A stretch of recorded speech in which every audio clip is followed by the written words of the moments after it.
Welcome to the Theotherapist Podcast, where theologically trained, licensed therapists share health and healing conversations. Join our host, Dr. Catrice Glenn, for conversations about real-life issues from both theological and therapeutic perspectives. Each week, we speak to guiding questions with real-life application, humor, and engaging guests to share meaningful dialogues with our listeners. Let's begin.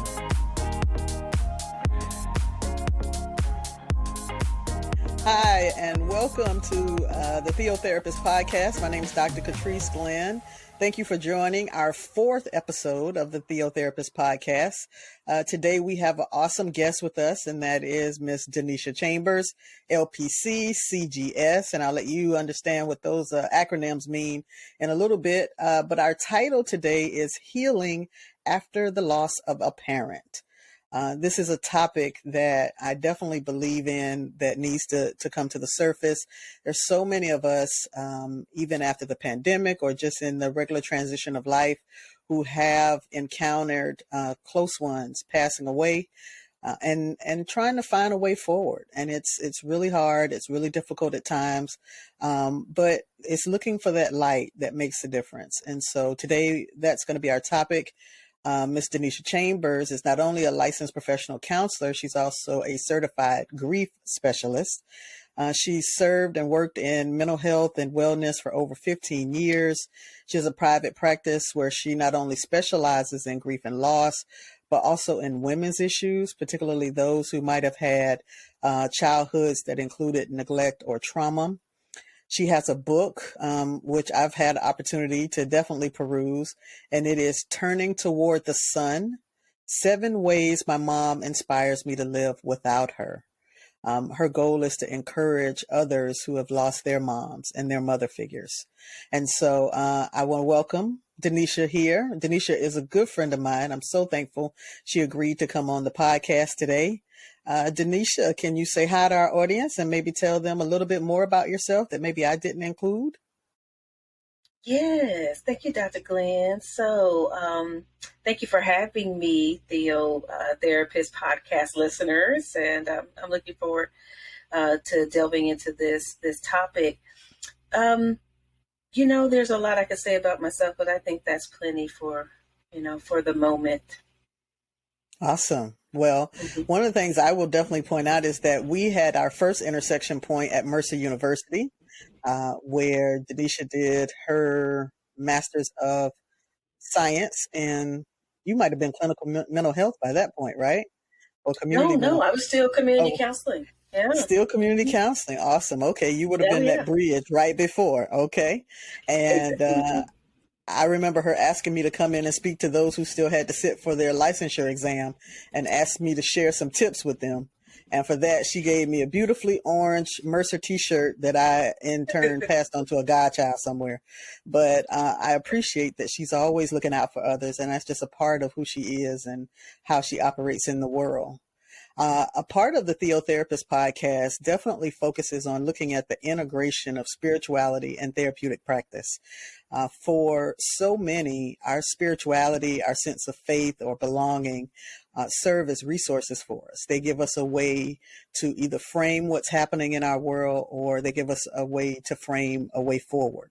And so when you deal with a topic like grief and loss, particularly now around the holidays, spirituality, spiritual awareness, spiritual awakening, and sometimes spiritual frustration come into play.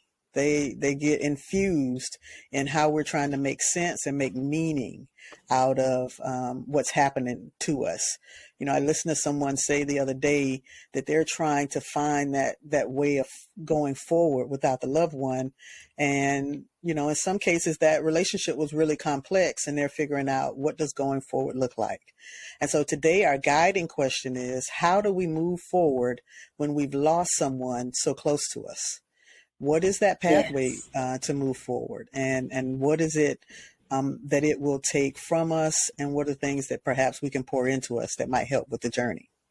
So first, I want to ask a little bit of just background intersection from Denesha, and just ask in your 15 years of therapeutic practice and wellness, how have you seen spirituality and therapy intersect or diverge? Yeah. So, I don't know, I kind of think about it in the grief context, and as a grief specialist, first of all, I never would have 15 years ago, you couldn't have told me that my niche or what I specialize in would be grief oriented. Didn't have it on my radar at all.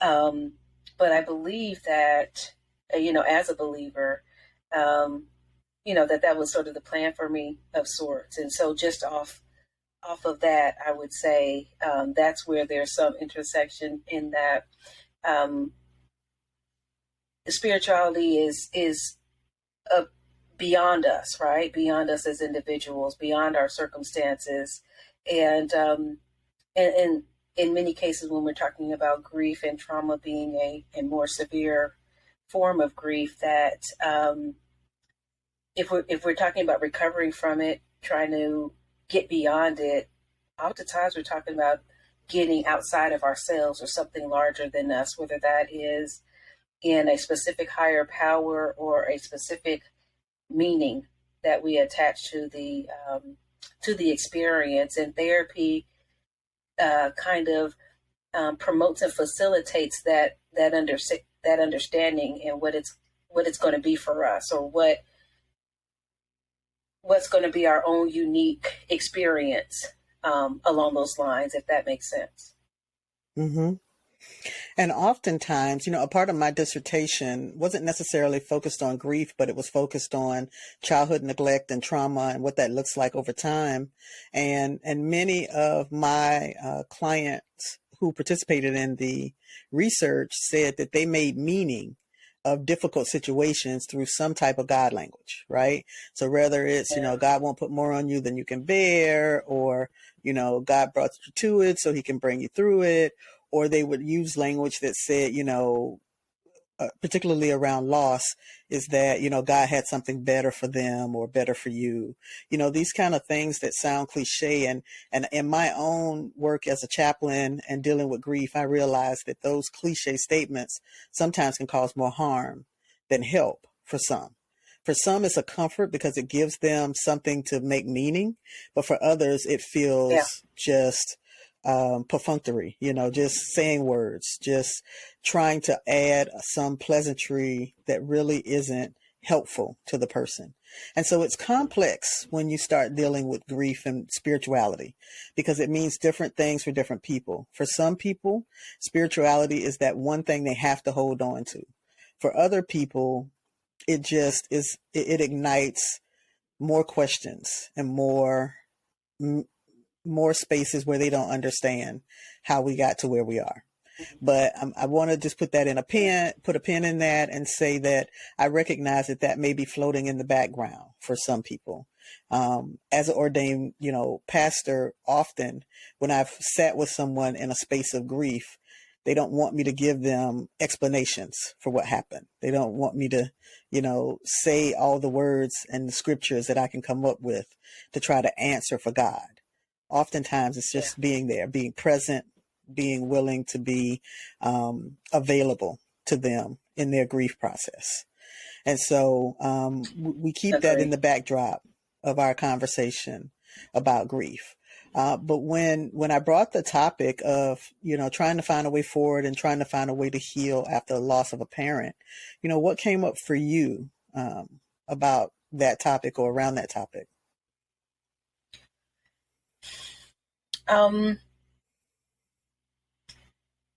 What came up for me personally or as a therapist? Whichever and both ever you'd like to share. Yeah. Okay. Well, I mean, I immediately went back to, my own journey. And it likely, I know you and I discussed this, but I will say, to your listeners that, I am sort of currently going through a grief experience, a grief burst, if you would, with commemorating my mom's 10th death anniversary, what I refer to as her angelversary. And so, excuse me. And so, and so that question sort of triggered me in that, in that way, to think more maybe as a daughter than a therapist first. But I really think, a loss such as losing a parent, I mean, you're thrown immediately into a sort of reflective, really reconciliation um, uh, state, if you would. You're going through your entire time span or your lifespan with of being a child of that particular parent, mother in this case, of course, mother figure, and trying to identify, of course, how you immediately react to the loss, and of course all the different factors that contribute to the loss in regards to timing. Was it expected? Was it a long sort of preparation, though you of course can't fully prepare for it, and um, and I think with my clients the same. As a therapist, I'm holding space for them in the same way. What are your reflections? How are you trying to reconcile your entire lifespan with this individual while also processing the immediate factors that influence the time of passing of death? And then so it's a pretty multidimensional almost experience and attempt to just to determine the first steps of how you will begin to manage and process the loss. If that makes sense. I always give a disclaimer to my clients and even to myself, like, this is not a concrete process. And I happen to have, I think, a lot of my clients who, in addition to losing their parent, have also experienced some form of neglect, some form of childhood trauma, and so they feel very secure in things being black and white and things being as tidy, as possible. And so one of my primary functions is trying to assist them, or serve them in a way that gives them permission to say, this is not going to be pretty, and that's okay. Sort of like the book It's Okay to Not Be Okay. That title just speaks volumes, right? And that's kind of where we start with it all. Right. And having worked with clients over the years, also, like I said, having been a chaplain, we usually start by reminding clients that there is no right way to grieve. There is no one size fits all. There is no, you have to do grieving a certain way. Your process is going to be unique to you, unique to who you're grieving, unique to the relationship you have with them, and unique to how you yourself grieve, how you cope, how you navigate the loss of some relationship that's been close to you or even not so close to you. That's all specific and unique to you, and that there's no time frame around it. There is no certain way that you can say, hey, next week, next month, 10 years, it's going to quote unquote be better. Life will be different, but better is relative to you and your outlook in the world. Yeah. And I don't know about you, Dr. Glenn, but I often come across clients that don't have any experience with allowing themselves to grieve. And so they hear that, but it's kind of a repetitive invitation to them. Now, we're going to figure out what the process is going to be for you, and to give yourself grace and compassion and space to figuring that out. There's a learning curve, and no, it doesn't feel good. It absolutely does suck, and sort of validating their struggle and and getting to that place of even just allowing themselves to give themselves permission to engage in the journey. One of the things that you mentioned, and we have some similar client bases, but that sometimes when grieving a parent, there are layers that make your grieving process perhaps a little bit more complex because of the relationship you might have had with that particular parent. If there had been situations of neglect or abuse or some type of trauma, but still, this is your parent, this is your caregiver, this is the person that ushered you into life. And so when you talk to clients or when you kind of conceptualize how that walks alongside grief, what comes up for you?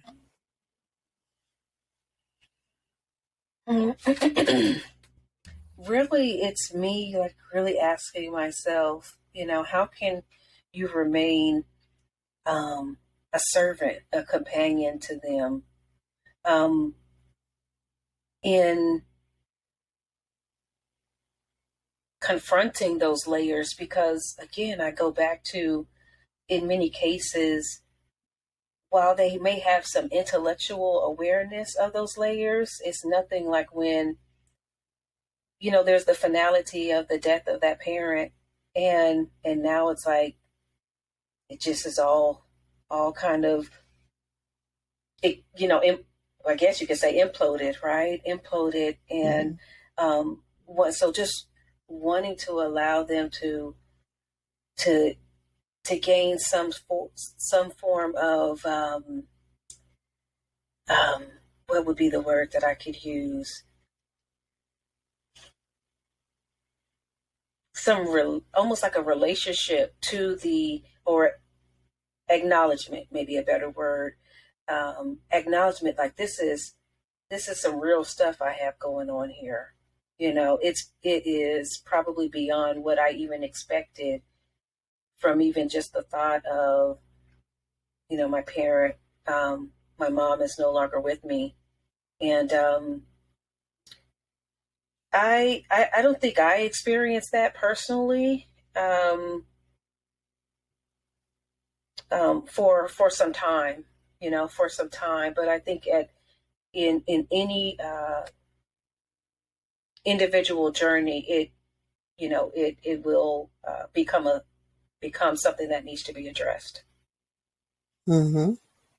And in the instances where I end up, serving and working with someone who has had a complex relationship with their parent, the grieving process is the grieving process.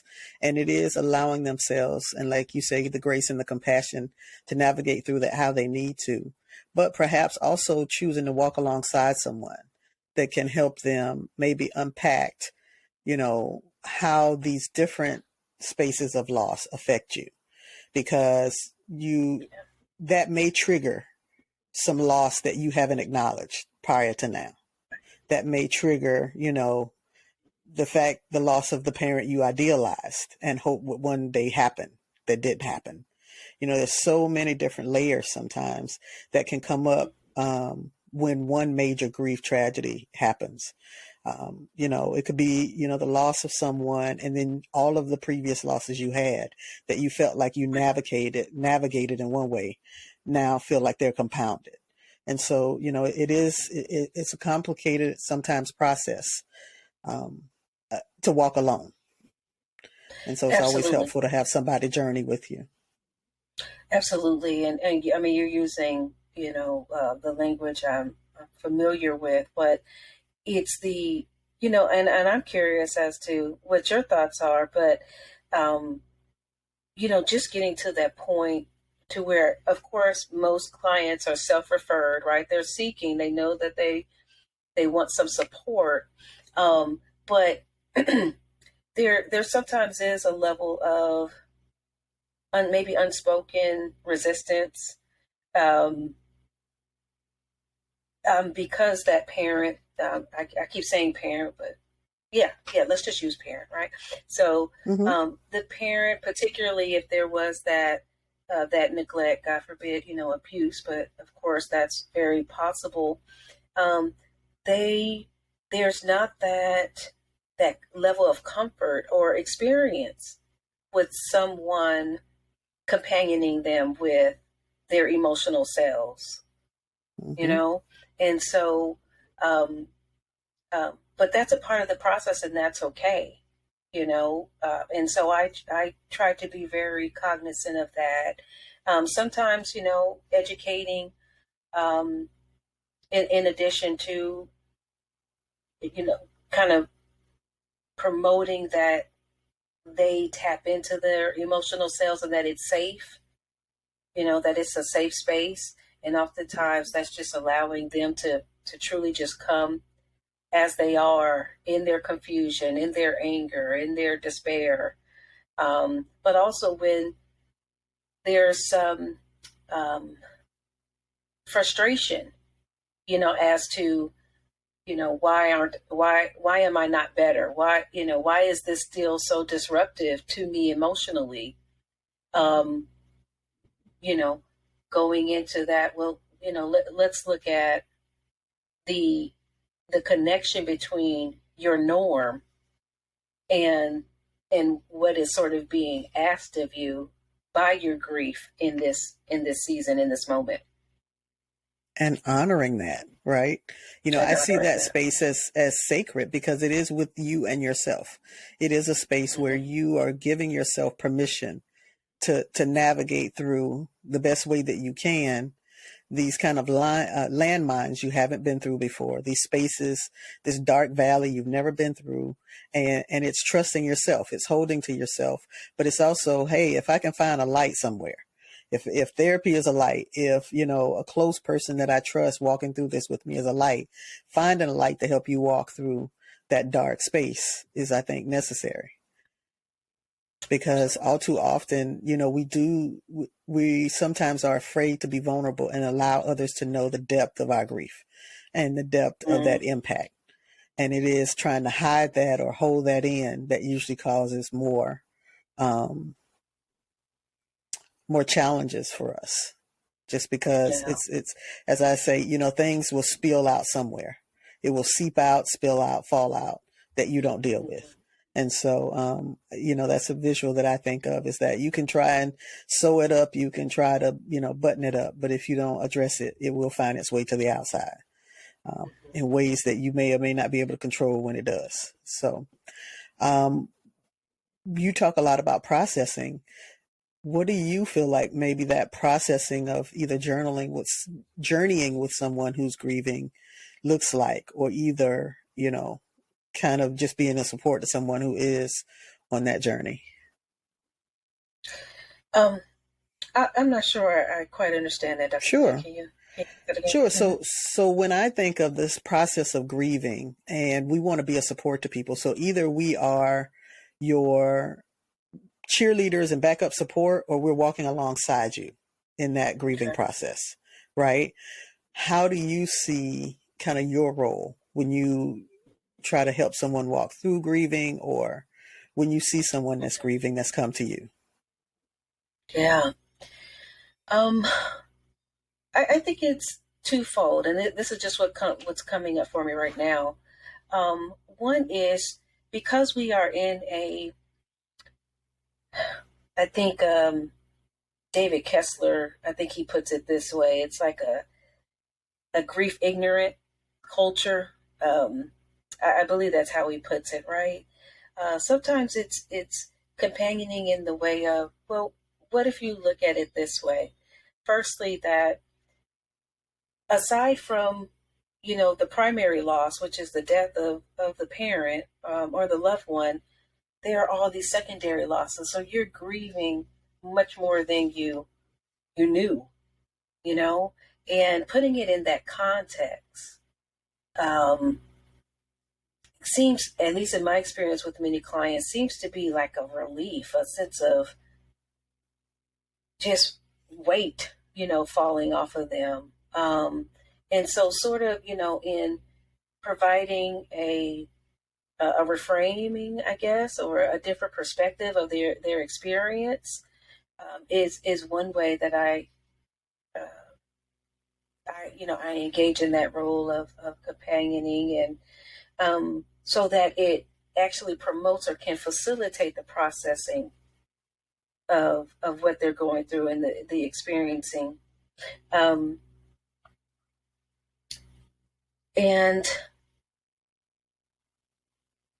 you know what? I think I lost my second thought. I said there was two ways, right? Mm-hmm. So, um, um, so, and starting with that, um,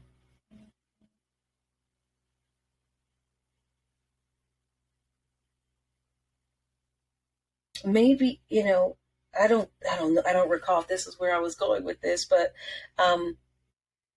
meeting them meeting them where they're at, you know, being that typical kind of almost person-centered, I guess, therapist, just, Mm-hmm.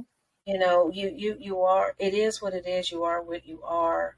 And, um, and I want to hear what your most critical needs are right now, emotionally. Sometimes it is the processing, the sounding board, being all those things, but also like, there sounds like there's this opportunity for better self-care, that sort of not only permission to, to grieve in your own unique way, but to care for yourself in a way that you may have never really allowed yourself or been given permission to do, if you would. And so it might be that I'm making suggestions about, okay, let's talk about not only grieving through a more verbal um, approach, but integrating some of the more holistic approaches, right? Mm-hmm. So that we're we so that I honor not only your need to grieve, but honor also your need to have normalcy, have a sense of norm. And sometimes that norm is you functioning in a way that feels, maybe productive, or feels um, um, where you haven't completely lost who you are because of this loss. Mm-hmm. So that was a scenic route to, Yeah, scenic route. but I mean, it But, speaks to what we're talking about. you know, When I think, and it takes us ultimately toward, where we're going is, how does someone take care of themselves? So maybe they're not at the point yet where they have scheduled the therapist appointment, or they feel like I can be open enough to go into a space and even tell somebody else what I'm feeling. What are those things that we can begin to talk to people about that can help them, just start that journey toward healing, and try and say, hey, what are some things to consider, some things to think about? okay. Okay. So the way I'm understanding, that question is this, there may be individuals who might not be in a place, or even it just hasn't necessarily resonated with them to utilize a supportive outlet such as therapy, or, even the church or some nonprofit organization. But, to be mindful and to be um, um, self-aware about the impact that that's occurring with them in response or as a reaction to the law. So, are you noticing that, your mood is kind of all over the place from one day to the next? Are you finding that um, that some of the things that you used to do, you no longer really want to be bothered by? And I do mean like bothered by, like it feels like it's, you know, um, now a chore versus something that you used to be interested in, or you definitely, you're not sleeping well. Um, you might not have been sleeping well before, but it's even worse now. Those sort of things, being aware that something is up with me.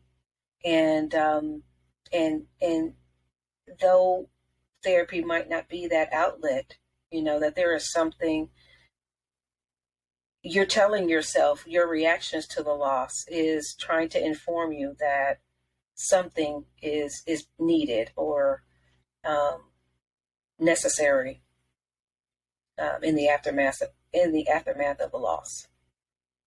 Mm-hmm. Perhaps because, the things that you've been trying just don't seem to be making a difference or making a change that you feel like is really helpful. Sometimes, people come to me after they're like, look, I've tried everything I can to just kind of snap back or get over it or move past it. At things that sometimes culture tells people to do because they're like, okay, you've grieved long enough. They put some self-imposed time frame on what grieving should look like. And I often, try to encourage people, if this is not working for you this way, can we look for some other ways to help you navigate through this, right? We can't make it be something it's not, but we can look for some different pathways. We can look at seeing kind of things like you've mentioned before. Are there things that you can reconnect to that help you feel more alive or feel as though you're being more productive in the world, if that's something that brings you some sense of joy or sense of purpose? Like, what are the things that we can do to help you, reconnect with self and with others? There are sometimes, and I think we talked about this too, spaces where the holidays trigger more so than other times, this deep sense of I'm back in that space where I was.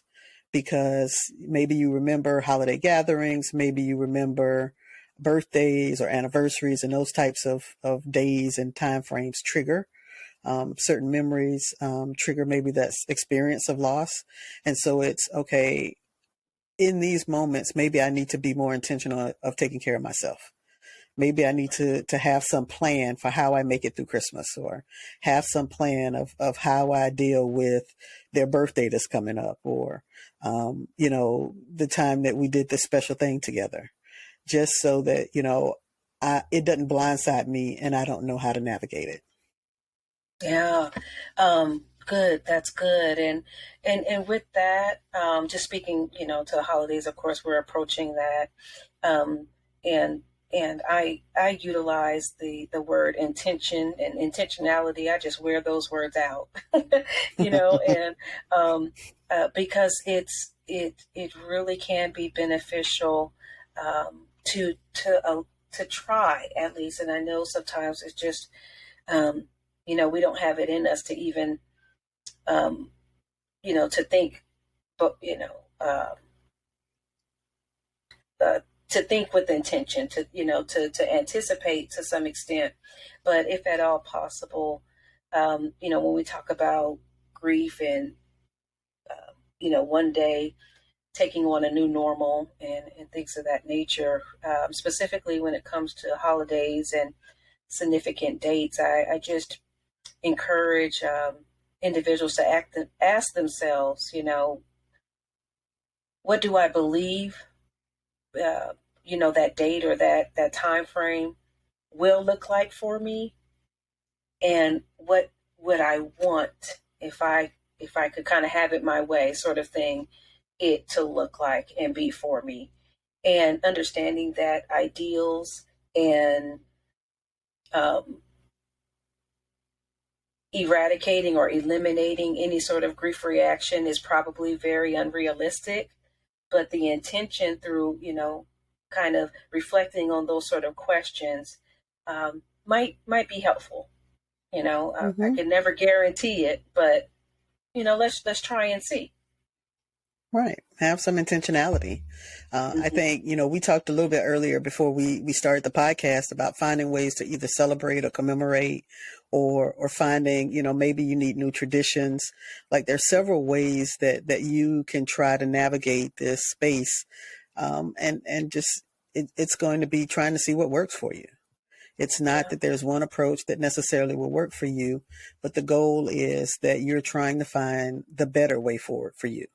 And so looking at different ways to do that. Are there any other things perhaps that you would add for someone that's seeking healing in their grief journey just as a kind of closing thought?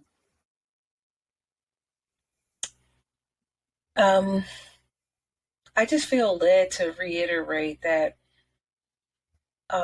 starting where you're at is the best place. Just start where you're at, and the greater your grief, the greater the stress, in the aftermath of a loss. Quite frankly, the greater your need for support, and that doesn't have to be with a therapist, but somewhere, and to give yourself permission for that. Our society does a really good job with isolating this aspect of life, and I just wouldn't wish that for anyone. I'm not an advocate that be reinforced in any shape, form, or fashion. So if you would just give yourself permission to receive support wherever you're at, and to know that it's okay wherever you're at. And I think that's the best thing that we can leave with anyone. Acknowledge it and then find support. Okay. I want to remind everyone that Denesha's book, Turning Toward the Sun, 7 Ways My Mom Inspires Me to Live Without Her, is available. Is that available on Amazon, or where can they find your book?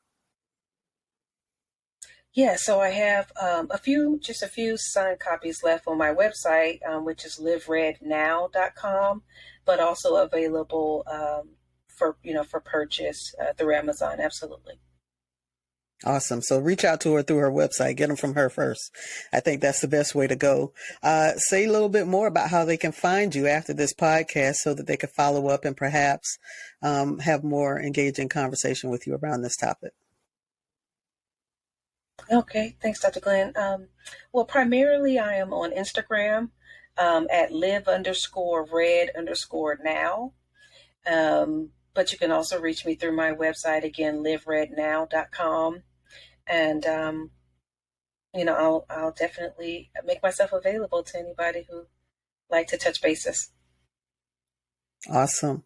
Well, thank you so much for taking the time today to share with us not only your own personal grief journey, but how you journey with others and ways that they can begin to process through grief. My hope and my prayer is that anyone that's in this journey right now of grief and loss will choose not to journey alone.